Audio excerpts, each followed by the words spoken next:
جی وعلیکم السلام ورحمۃ اللہ وبرکاتہ۔ محترم بھائی، آپ نے دو روایتوں کے متعلق پوچھا ہے، دونوں کا الگ الگ جواب عرض کرتا ہوں۔ پہلی دریائے نیل کے حوالے سے، جی دریائے نیل میں حضرت عمر رضی اللہ تعالیٰ عنہ کا خط ڈالنا تو دریا کا چلنا شروع ہو جانا، اس حوالے سے ایک روایت ابو الشیخ کی کتاب العظمہ، اس کے اندر یہ حدیث موجود ہے۔ حدیث نمبر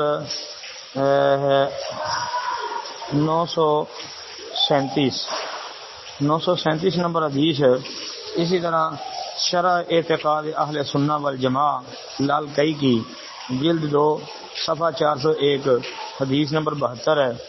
ایسے ہی جو ہے البدایہ والنہایہ حافظ ابن کثیر رحمۃ اللہ علیہ کی، اس میں جلد نمبر 1 صفحہ 23 پر یہ موجود ہے، اور مسند الفاروق جلد 1 صفحہ 223-224 پر۔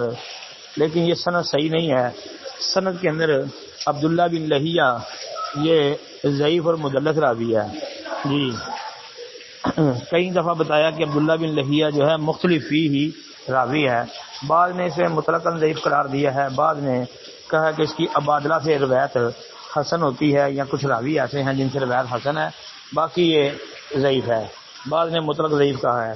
لیکن یہ یاد رکھیں کہ مختلف فی ہونے کے ساتھ ساتھ یہ مدلس بھی ہے، تدلیس بھی کرتا تھا، اور یہ جو سند ہے اس میں اس کی تدلیس بھی موجود ہے، تو اس لیے یہ تو ثابت نہیں ہے۔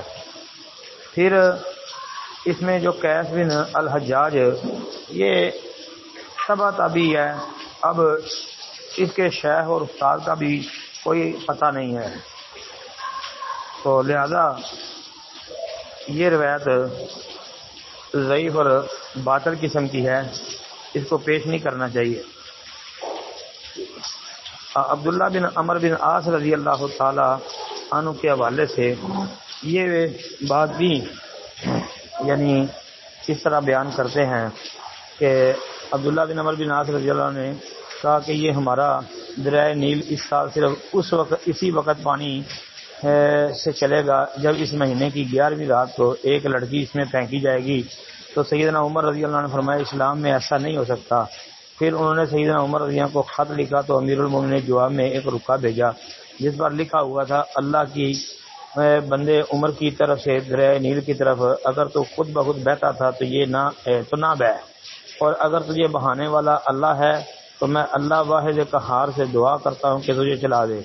جب رکا دریا میں ڈالا گیا تو وہ 10 ہاتھ بلند ہو کر بہنے لگا۔ ہاں جی، یہ بالکل غلط بات، جھوٹ ہے، ضعیف اور مردود قسم کا واقعہ ہے، ثابت نہیں ہے۔ جی السلام علیکم ورحمۃ اللہ وبرکاتہ۔ وعلیکم السلام ورحمۃ اللہ وبرکاتہ۔ دوسرا جی یا ساری الجبل والی روایت کے متعلق آپ کا سوال ہے بھائی، تو اس کا جواب میں نے کئی دفعہ دیا ہے۔ یہ یا ساری الجبل والا واقعہ جو ہے یہ ضعیف ہے، ثابت نہیں ہے۔ ہاں جی، کچھ لوگوں نے بڑی کوشش کر کے بھاگ دوڑ کر کے تو جناب اس کو ثابت کرنے کی کوشش کی ہے، لیکن ان بیچاروں کی تحقیق اس حوالے سے کمزور ہے۔ صحیح بات یہی ہے کہ یہ واقعہ صحیح ثابت نہیں۔